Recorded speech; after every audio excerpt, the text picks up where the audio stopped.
Khublei shibun ya pi ki parlok ki peit ya kane ka video bat kane kalong ka jiban tip na ki kam ki balaj na ka Techdyrect shlong kalapan mi ya ka official job notification nam ta ka post chong ka driver com optical fiber technical job te peit ya kane ka video ban tip shai kat no ka post ki balaj ki education qualification ban kam ka salary bat kumno ban apply bat kiwe bat lada pim pat laj ya kane ka video sewa ban ai laj But kumjuro ban subscribe jaga neka video ya token minis dang no mentah.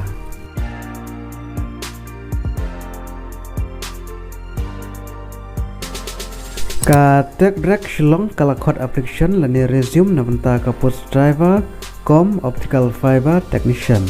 But ki candidate kila apply ki datang ki nong sisong jongka Meghalaya. But class that ban submit ya ki application form ko jongpi kadaiha kadru trik usat tembar aljar Khublei.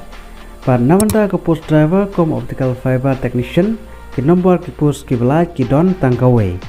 But tang ki senrang ki lab apply ya kene ke post. But karta ke ba phila apply kadaiha karta ke ba arpo haduh ulai post nem karta. But kagran pule pat ki sim ya ki bladap ya ka kelas tan pas na kano ka recognize spot. But hangne ke post omdon ke experience but pidiru benang yakini kitin hakatin kasih English but Hindi. But kumjuro pide bandon ya ka valid driving license 4-wheel but pidiru bandon ya ka good knowledge jongki road network but surrounding location.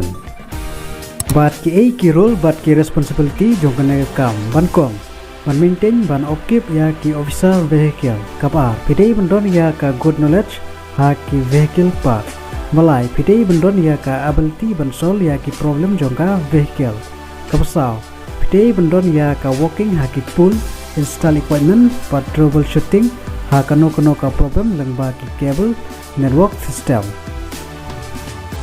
But namanta ka job description part kapan kong ka driving office vehicle ha ki daily basis kapa analyze ha ki team lengba ki installation jong no cable network balai coordinate but coordinate lengba ki customer basau but ban maintain ha ki cable network but equipment involved kapasan but ban ready to work under pressure.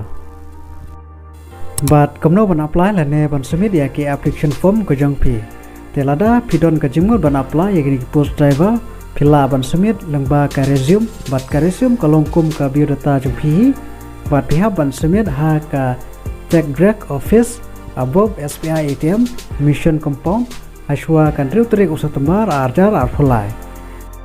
Te ladadon kano kapat kapapim pansal tuba sebab ban komen hakaneka video. Te tangkatne kajiban tip hakaneka video ne peit pat hakaweka video. Khublei shibun.